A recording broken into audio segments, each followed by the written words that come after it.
spectateurs, aux spectateurs, nous vous remercions à cette heure d'avoir tourné sur Divin Oracle une fois de plus, sur cette deuxième vidéo sur Divin Oracle. Et notre sujet à cette heure, c'est quoi? Dans notre vidéo passée, nous avons parlé de faire que quelqu'un ne peut pas perdre son salut en Jésus-Christ. Après avoir reçu Jésus-Christ comme son Seigneur et Sauveur personnel, il est sauvé pour l'éternité. Et le salut est éternel. Le salut n'est pas temporel. Alors, nous avons dit, est-ce que que la personne est sauvée à 100% et son salut est éternel, cela veut dire qu'il doit vivre dans le péché, il doit faire les mauvaises choses comme il ne part plus en enfer, comme il a déjà cette licence d'aller au ciel? Non, non, non. Dans cette vidéo, nous allons donc souligner le fait que, après avoir obtenu le salut dans le Seigneur, il y a le châtiment. Dieu corrige tous ses enfants qu'il reçoit. Et la punition que Dieu utilise pour corriger ses enfants s'appelle le châtiment en termes théologiques. Alors le châtiment, c'est une discipline légitime que Dieu donne à ses enfants parce qu'ils sont des enfants reconnus. Selon Hébreux chapitre 12, à partir de verset 4 à 7, Hébreux 12, verset 4 à 7. Cet passage nous explique que tout le monde que Dieu reconnaît pour enfant, il châtie. Donc, il discipline quand il vit dans le péché. Ceci veut donc dire que, en tant que les enfants de Dieu que nous sommes en Jésus-Christ, pour ceux qui ont déjà reçu Jésus-Christ, selon Galates chapitre 3, verset 26, la Bible dit que nous sommes les enfants de Dieu par la foi dans le Seigneur Jésus-Christ. Nous sommes les enfants de Dieu. Le mot enfant, ça veut dire nous sommes nés dans la famille de Dieu. Et en tant que les enfants de Dieu, selon Hébreux chapitre 12, nous sommes exposés, ou nous devons être disciplinés par Dieu lui-même, corrigés par Dieu lui-même quand on ne vit pas bien. Donc, être sauvé par la grâce, par le moyen de la foi, qui est un acte gratuit, ne veut pas dire c'est une licence au péché. Comme certains qui disent, comme je suis déjà enfant de Dieu, même si j'ai fait quoi, Dieu va me pardonner. Non, Dieu ne pardonne pas toujours, quand on pêche volontairement. Alors, la Bible dit que Dieu châtie tous ses enfants, ça veut dire qu'après le salut, nous devons être châtiés par Dieu quand on ne vit pas bien. Et le châtiment peut consister dans quoi? Ça peut être en forme de la pauvreté, en forme de maladie, en forme de manque de réponse aux prières, de difficultés physiques. Et Dieu amène toutes ces difficultés pour pousser son enfant à obéir sa parole. Selon Romains chapitre 12, nous lisons dans ce verset que Dieu ne veut pas que ses enfants conforment à ce siècle présent. Dieu ne veut pas que ses enfants conforment au monde de pécheurs, monde de l'immoralité, monde de voleurs, monde de ivrons, monde de tout ce que vous pouvez citer là, les gens dans le Moukouan et tout comme ça. Dieu ne veut pas que ses enfants soient dans cette bande-là. Et pour leur conformer à son image, il amène alors des disciplines pour leur pousser à obéir sa parole, à marcher selon ses règles, selon ce passage de Hébreux chapitre 12. On appelle ça le châtiment de Dieu. Alors le châtiment de Dieu aussi peut prendre une autre forme.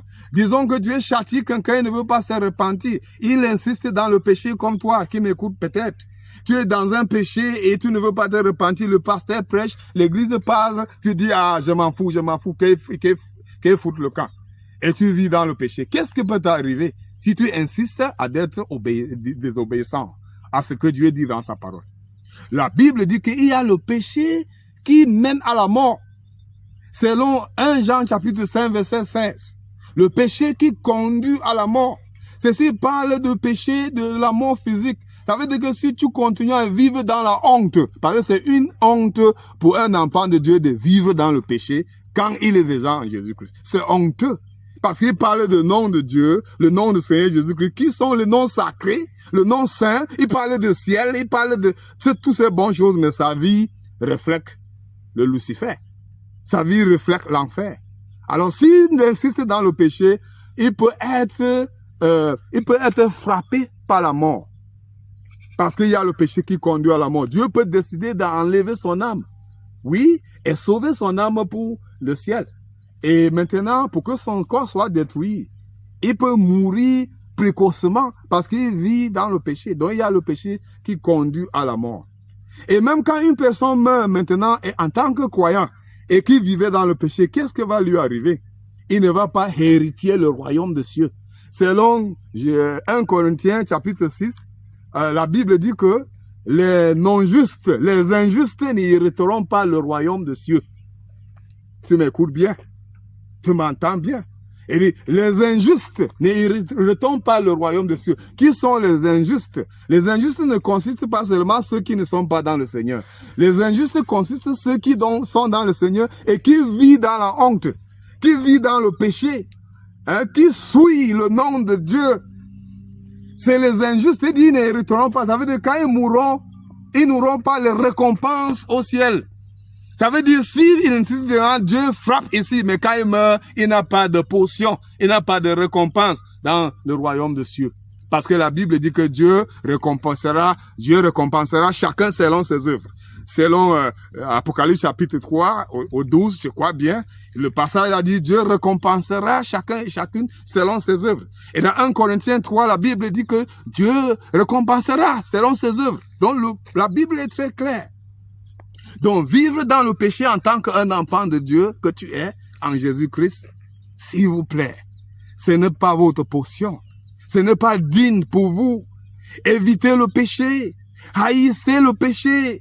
Et vivez pour la sainteté de notre Seigneur Jésus-Christ afin que vous soyez récompensés. Afin que vous prospérez. Proverbe chapitre 28, verset 13. J'ai fini avec ce verset. Le verset là dit, celui qui couvre ce péché ne prospère point. Mais celui qui le confesse et qui le déliste obtiendra la miséricorde de Dieu. Bon, chers téléspectateurs, je vous remercie beaucoup d'avoir suivi cet épisode de notre vidéo sur Divin Oracle. Comme je viens de vous dire, nous sommes les prédicateurs de l'évangile de Jésus-Christ, mais nous aimons ceux qui vivent dans les endroits retirés, comme vous voyez. Et notre souhait, c'est de passer ces paroles à tout le monde, partout qui se trouve. Donc, tu peux nous aider aussi pour passer ces paroles à tout le monde. Souscrivez-vous afin que vous ayez toujours nos vidéos, afin de partager avec vos proches, vos aimants, afin qu'ils soient aussi transformés dans l'image de notre Seigneur Jésus-Christ. Moi, c'est Pasteur Godlove, votre humble pasteur. Donc, je suis exposé aux corrections. Si vous avez des corrections à faire, des amendements, nous serons très fiers de recevoir vos regards. Donc, afin que nous améliorons parce que nous ne sommes pas les professionnels. Que Dieu vous bénisse. Ciao.